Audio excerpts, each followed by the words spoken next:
पहले ही बीजेपी की top leadership संघ की शरण में पहुंच गया है। कल रात पार्टी के पीएम पद के कैंडिडेट नरेंद्र मोदी ने संघ प्रमुख मोहन भागवत से मुलाकात की थी और अब पार्टी अध्यक्ष राजनाथ सिंह मोहन भागवत से मिल रहे हैं।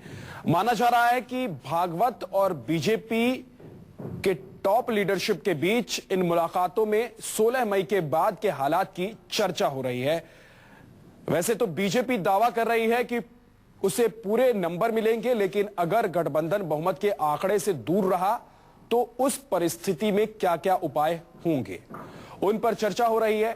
किन क्षेत्रीय दलों से गठबंधन किया जा सकता है, ये तमाम बातें इस चर्चा में शामिल हैं।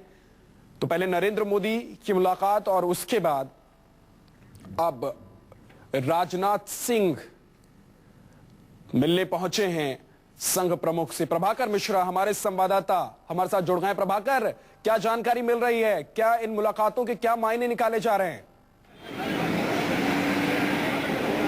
विद्यानाथ, करीब 1.5 घंटे से अधिक हो गए जब राजनाथ सिंह यहां पर केशव कुंज पहुंचे हैं और मोहन भागवत से मुलाकात हो रही है। बताया जा रहा है कि जो संघ का भी एक सर्वे होता है, इंटरनल सर्वे होता है, तो उसके आंकड़े क्या कह रहे हैं वो भी यहां से संघ के लोग डिस्कस कर रहे हैं, डिस्कस हो रही है बात। और बीजेपी का भी जो इंटरनल सर्वे है, दोनों के सर्वे पर डिस्कस हो रहा है। और साथ ही साथ इस बात पर चर्चा हो रही है कि अगर नंबर नहीं मिल रहा है, मैजिक नंबर नहीं मिल रहा है, तो उस सूरत में क्या रणनीति होनी चाहिए और किन किन पार्टियों से समर्थन लिया जा सकता है, आगे की रणनीति क्या होगी। दूसरी बात कि एक चरण, फाइनल चरण का कल वोटिंग होनी है, तो उस पर अभी भी कुछ वक्त है, तो उस पर किस तरह का पोलराइजेशन किया जा सकता है, किस तरह की रणनीति हो सकती है, उस पर भी थोड़ी बहुत चर्चा हो रही है। लेकिन जो 1.5 घंटे से अधिक हो गए चर्चा होते हुए राजनाथ सिंह और मोहन भागवत के बीच में, ये बताने के लिए काफी है कि निश्चित तौर पर सब कुछ ठीक नहीं है। ये बताने के लिए काफी है कि कहीं न कहीं संघ में भी और बीजेपी में इस बात को लेकर कहीं न कहीं आशंका है कि शायद बिल्कुल आशंका है और इन्हीं आशंकाओं के तहत ये मुलाकात का दौर चल रहा है, चर्चाएं हो रही हैं। बने रहिए, आपके पास आएंगे प्रभाकर मिश्रा।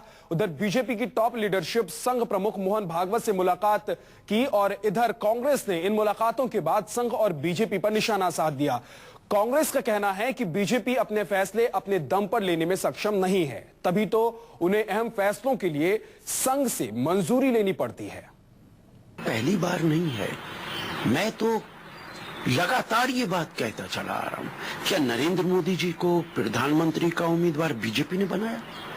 1 हफ्ता पहले आरएसएस के प्रवक्ता ने कहा कि हमने बीजेपी को आदेश भेज दिया, नरेंद्र मोदी भारतीय जनता पार्टी के उम्मीदवार डिक्लेयर कर दे। और उसके बाद पार्लियामेंट्री बोर्ड ने उस पे मोहर लगाई और डिक्लेयर कर दिया। भारतीय जनता पार्टी अपने फैसले अपने आप करने में सक्षम नहीं है। आपको याद होगा, नितिन गडकरी जब अध्यक्ष बने बीजेपी के, शायद बीजेपी के कार्यकर्ता भी सारे देश के ये नहीं जानते थे कि नितिन गडकरी जी हैं कौन। आरएसएस ने कहा कि ये अध्यक्ष बनेंगे, वो अध्यक्ष बन गए। तो ये बात कोई नई नहीं है। आज एक बार फिर ये बात साबित होती है, जो बात हम कहते थे कि भारतीय जनता पार्टी के फैसले आरएसएस करता। देश को कई महीनों के बाद मोदी जी की तकरीरों से और भाषणों से निजात मिल गई है। कम से कम अब कुछ दिन जो है कान उनकी तकरीरों की गूंज से आजाद रहेंगे और आने वाला जो वक्त है उसके अंदर देश के अवाम का फैसला सामने आएगा।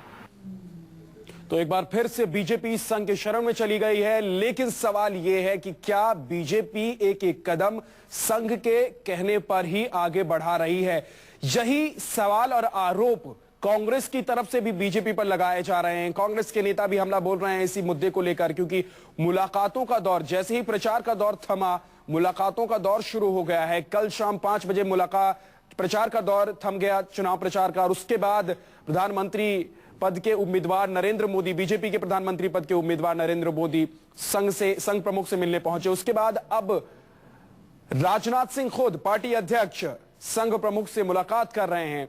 इन मुलाकातों के क्या मायने हैं? क्या इन मुलाकातों के पीछे की वजह यह है कि बीजेपी अब आगे किस तरह से बढ़े, आगे की रणनीति क्या हो? अगर कहीं जो जादुई आंकड़ा है उससे पार्टी पीछे रह जाती है तो फिर गठबंधन किस तरह से हो? क्योंकि जिन जिन पार्टियों पर बीजेपी डोरे डालते हुए नजर आ रही थी, उन पार्टियों ने साफ तौर पर एक तरह से किनारा कर लिया है, चाहे फिर मायावती की बात करें या फिर ममता बनर्जी की। आमने सामने नजर आए थे बीजेपी और तमाम ये जो दल थे जिन पर डोरे डालती हुई बीजेपी नजर आ रही थी। अब ऐसे में सबसे बड़ा सवाल यह होगा बीजेपी के सामने कि जब आगे की रणनीति पर बात हो, चर्चा हो, तो फिर किन किन पार्टियों के बारे में बात की जाए। और संभव है कि इन्हीं बातों को लेकर अब संघ से मुलाकातों का दौर चल रहा है और चर्चा की जा रही है कि आगे की रणनीति क्या होनी चाहिए, किन किन पार्टियों को शामिल किया जा सकता है और किन किन पार्टियों को लेकर बातें आगे बढ़ सकती हैं।